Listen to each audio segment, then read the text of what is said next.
Good morning. Welcome to Ministry and Makeup with Kimberly.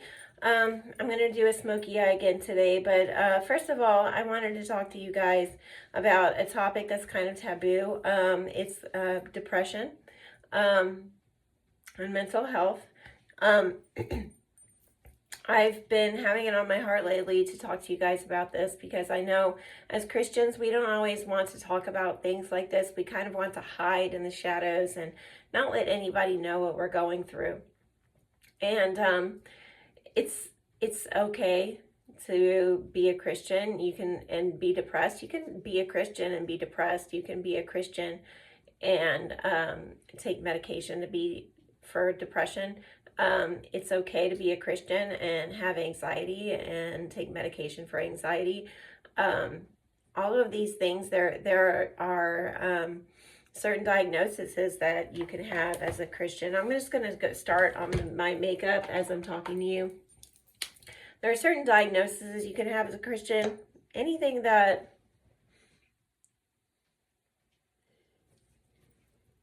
has to do with mental health that applies to anybody can be applied to a Christian. Jesus delivers, Jesus frees. I've heard of people that miraculously get healed of depression, never have a problem again. But I've heard people say to me, you should stand for your healing. Eventually, people get tired of, it's hard to say. I'm a Christian, of course, and I've dealt with depression and anxiety, highs and lows for, oh gosh, probably 12 years now. And it's been a ride, I'll tell you that. It's been really, really hard. I have really, really good days, good seasons, actually. And then I'll hit a low. And it's hard. It's really, really hard because you don't see it coming. And then all of a sudden, you can't get out of bed. Things that usually matter to me, like my weight, wearing makeup,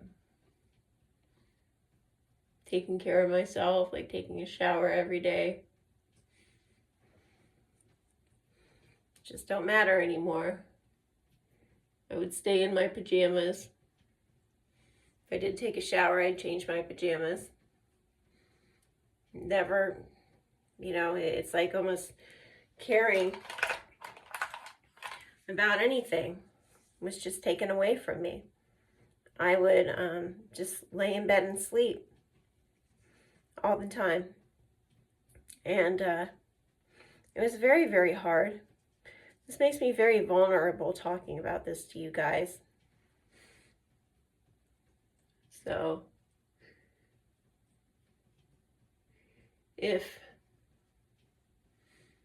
you have a comment to say that's not very nice about this,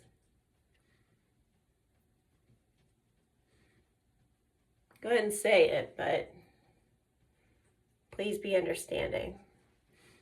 Knowing that you probably, if you're judging, haven't been through it.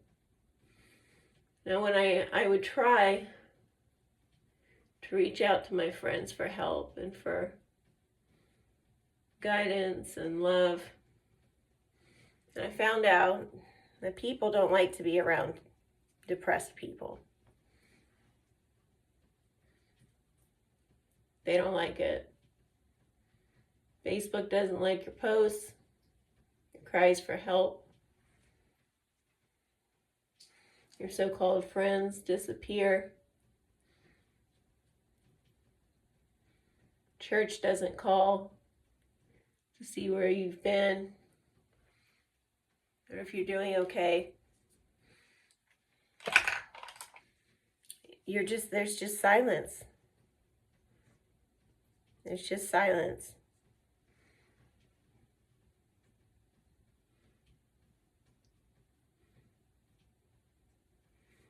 And it's just crickets, you know. And those days were very hard days for me. So you know what I did? I learned how to fake it. This is not a coping mechanism you should use. It's just what I did. Because I knew that if I was telling people I was depressed, no one would want to be around that. So I faked the fact that I was depressed and pretended that I was happy all the time. Hid everything. Be laying in bed and a friend would call and, how you doing? And I'd be like, oh, I'm great. Everybody's great. Noah's growing. And I haven't been in the hospital, not the mental hospital, but, you know, I've dealt with a lot of medical issues. So I haven't been in the hospital in a couple of years. Everything's great.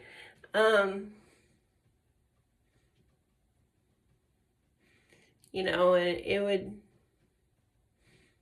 would be very hard. I'd fake it till I made it. That's not how you fake it till you make it. People didn't want to hear any of my crap. Excuse the word if you don't agree with it.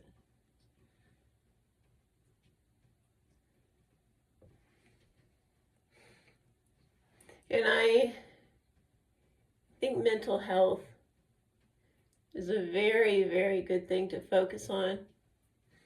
Because just like your body can get sick, your brain is part of your body. And it gets sick. It can get sick. Just like your body can. Through trauma. Trauma is a big one. I've been through a lot of trauma in my life. One of which is losing my brother. It'll be 10 years now. It'll be 10 years. It's April now. It'll be 10 years that he died. He died in a car accident. Try not to cry. When he was late for work. 10 years ago. He was my only sibling. And it was 6 weeks after he got married.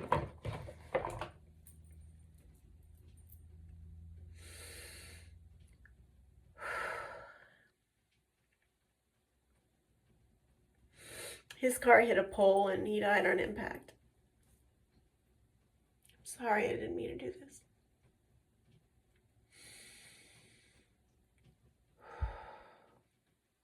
Anyway, I'm sorry about that. I didn't mean to cry on live camera. Okay.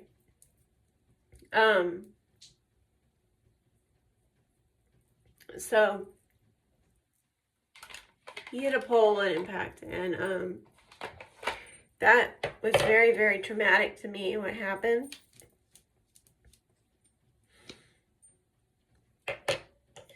And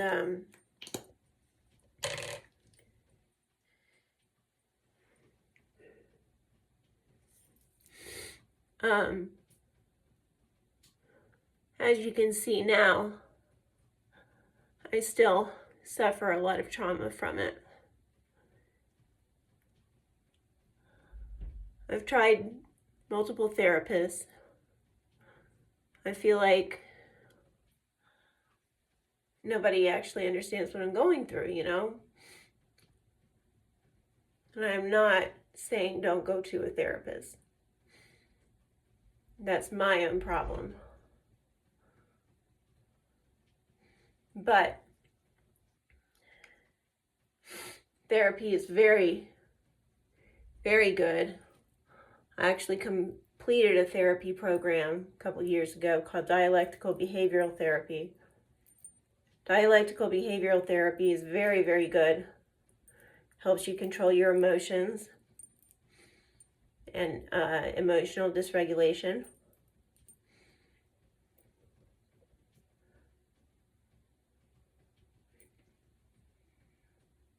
Really, really helped me.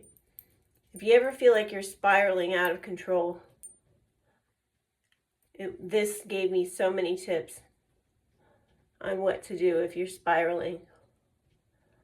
If you ever get a chance, read a DBT book, Dialectical Behavioral Therapy. But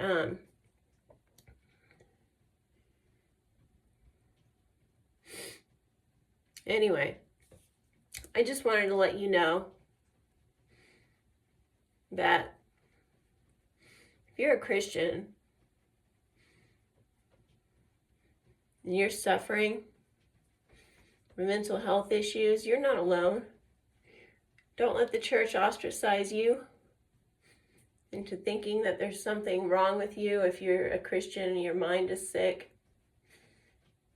from trauma or just something like bipolar disorder where it might not have been trauma that did it, but you have a mental disorder or schizophrenia or deep depressive disorder. Whatever it is that you've been diagnosed with, don't feel ashamed. I'm not saying shout it from the rooftops, but don't be ashamed.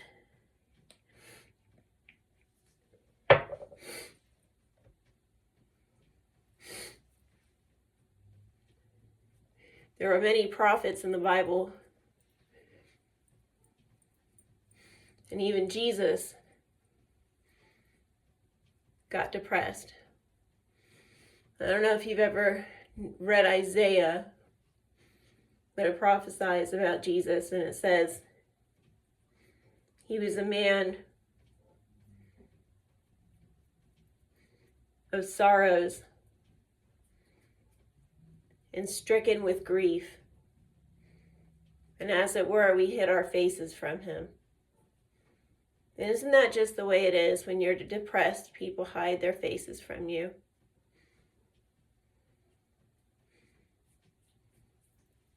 We esteemed him smitten of God and afflicted. He was a man of sorrows and acquainted with grief.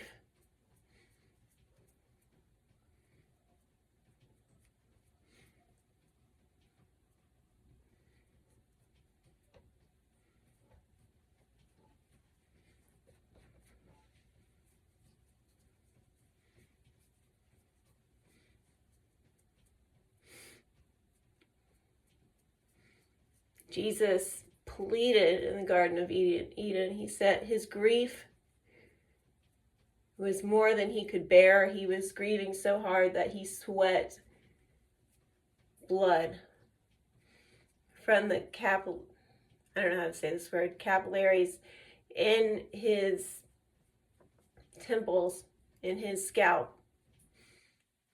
You have to be grieving or stressful to the point of blood. Like, that is the ultimate pressure when your capillaries burst like that.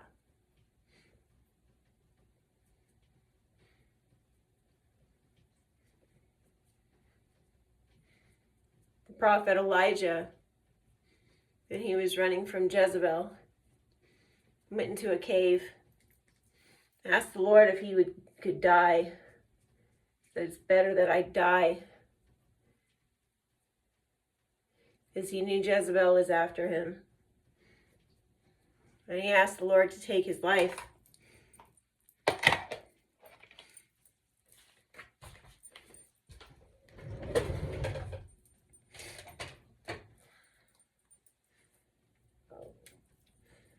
As you can see,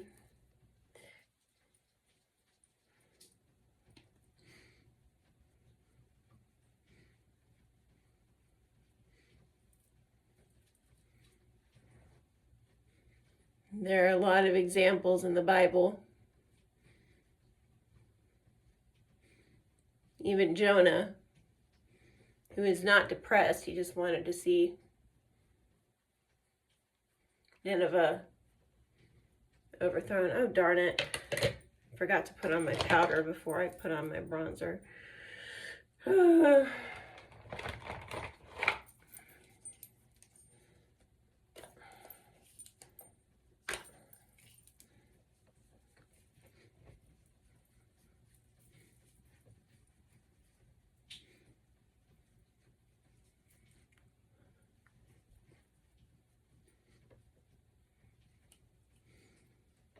But he asked God to take his life.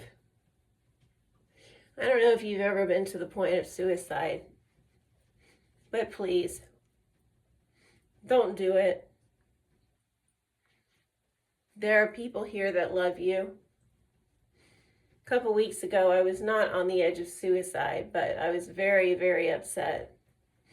A medication a doctor had given me for fibromyalgia had a very bad drug reaction emotionally. And I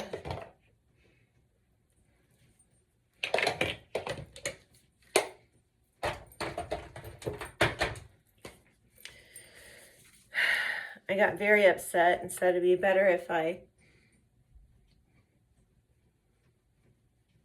wasn't even here. My son heard it accidentally.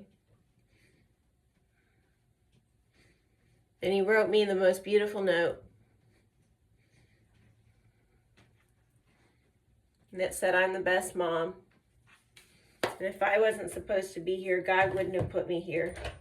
And that if I wasn't here, the world would not be a good place. And he loves me. And I just thought that was the sweetest thing. Know that you're supposed to be here if you're here. God foreordained that you're supposed to be here.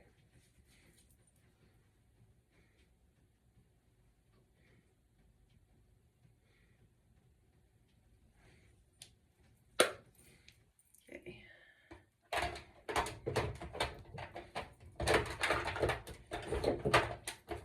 So don't stop praising God. Be thankful for the little things. Be thankful for those little things. And keep going. Just keep going. It hurts. I know it hurts. I know it's hard. Keep going. Keep going anyway. You can do it. You can do it. I pulled through. I made it. I know there are other battles I will probably, hold on, have to fight.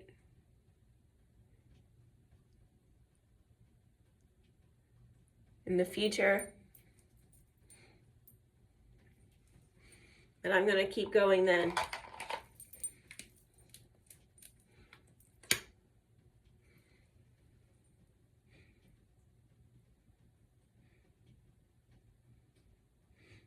Because even though you think nobody cares about you, or that you have nobody, there's a man who collects all your tears in a bottle.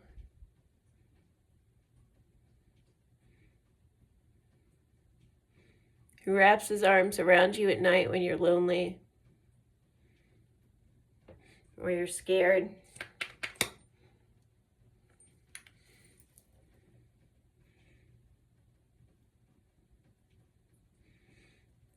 And his name is Jesus.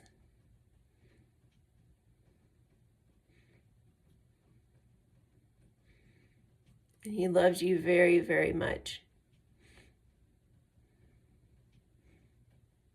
So don't hide. If you need help, call somebody, call a suicide hotline. if you're afraid that you might do that. If you live in the Tulsa area, call COPES on the phone.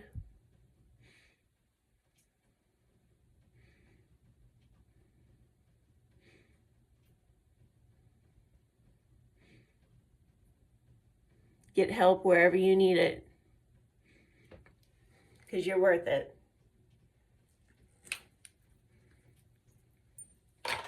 You are worth it. So,